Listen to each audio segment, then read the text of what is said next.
should you buy this 2009 Chevy Cobalt LS? Yes, maybe, or no, I don't know. It depends on what you prefer, but this car is pretty good. I mean, it has some downsides, but I got aftermarket headlights. It's a nice red color. Everything's stock on it. There's, if you come over here, the wheels on it, all of them are stock with these silver wheels. These are really dirty. I haven't got to cleaning them. I clean the inside because it gets really dirty on the inside. It's nice to clean them every once in a while.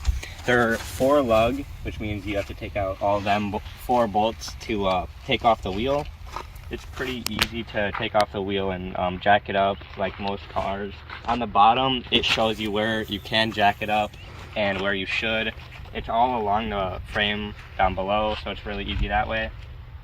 These mirrors are not electric. A lot of this stuff in this 2009 Cobalt LS is not electric, but the mirrors you can just adjust right on the side here just by moving a little knob.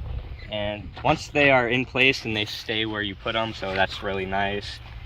Same with the locks. The locks aren't electric. You don't have a key fob, so if you need a lock, you have to push it down, and you can just go up to the door just like this right here and put it in this hole and just unlock it like that.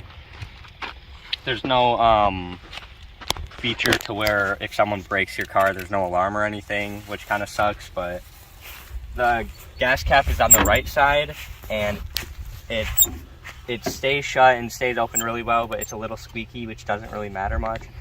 Someone could just come in here and take the gas cap off. There's no lock or anything. The gas cap is really nice. It tells you how much you should tighten it after you're done pumping or something, and it comes off really easily, but not easy enough to where it'll come off while you're driving.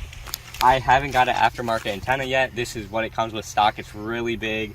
I prefer getting it shortened to like here or something for 20 bucks at AutoZone or and a website online. I don't know how easy it is to change out or anything because I haven't gotten to it yet, but the back here,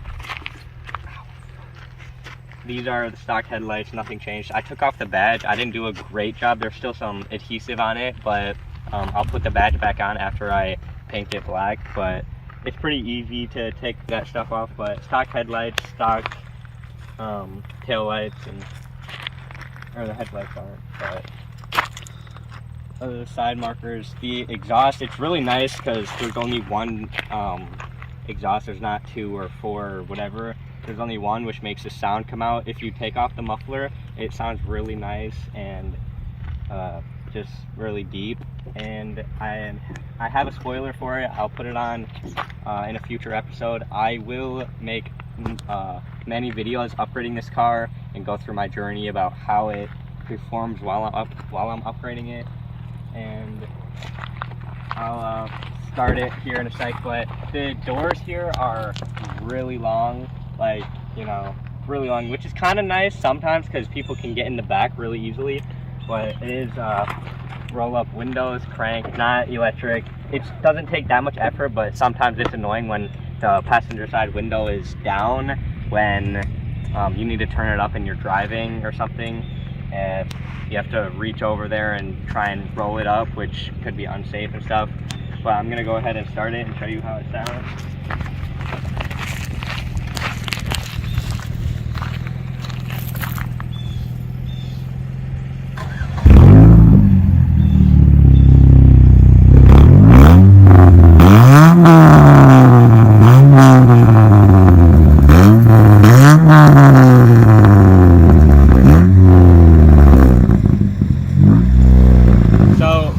Basically, all I've done to the exhaust is take out the muffler and just replace it with pipes and clamps just to hold it together. But the muffler is really big and it's still legal, so it's super easy to do. I did it in my driveway. It took no time. It was like 20-30 bucks from AutoZone, and you just need a saw and you just cut it off in a good spot. And this exhaust is really nice because it doesn't really go up anywhere. It's just a straight pipe with the cat, the resonator, and the muffler. I just took off the muffler, and it gives you a lot of room in between those. If you want to do something else, you could replace the muffler with a smaller one, or performance muffler, but that's what is all done to the exhaust, and just doing that, it sounds pretty good, better than it did before, obviously. Okay. And it's definitely noticeable. Okay, up next is the interior. Now this is the manual version. You can see the gauges right here. I have a check engine light. It's just a super small problem, but 120 miles an hour, the gas, all that.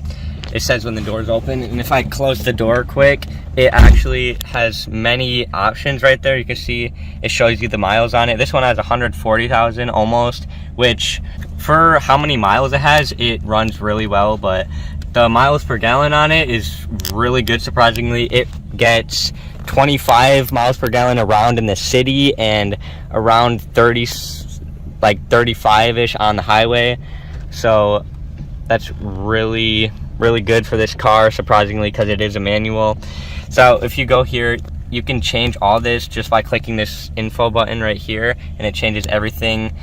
You can see plenty of stuff like the fuel range on it, the miles per gallon average, and then what you have right now for miles per gallon, average speed, oil life, coolant temperature, and it even has a PSI gauge on your on every single tire. So it says those are both the front and those are the back, which is really nice sometimes. And then if you come here, it has a stock radio, everything. I'm gonna get an aftermarket one soon, but I have this little adapter which makes it so I can play my music through just the radio.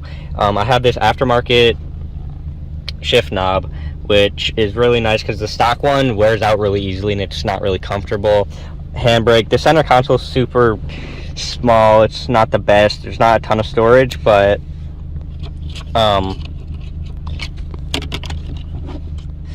there's two cigarette ports, so I have both of them being used right now, but you can get an adapter for more. Let's show the back seats quick. So this is the back seats. There's decent room in them. You can sit in them. You could probably have 4 people. There is 5 seats. There's 5 seat belts, 3 in the back here. So you could fit 5 people if you really needed to. Also, it's kind of annoying with this because you have to take this out of here. You don't have to, but it kind of makes it easier for people to get in the back. There's 4 cup holders, 2 in the front, 2 in the back, which is really nice. And a nice feature I like is these cup holders. You can actually take this out. Okay, you can take this out and you can see right here there's a ton more storage if like you have a big cup or, you know, just something that doesn't fit in these. Center console is pretty big. It's not the worst, it's not the best. I have a ton of napkins in here, and I have this little kit which helps if you need a screwdriver or anything. And there's nice storage on the side here. After stock stereos and everything that way, but the interior is pretty nice. I got new seat covers, and yeah, that's all for the interior.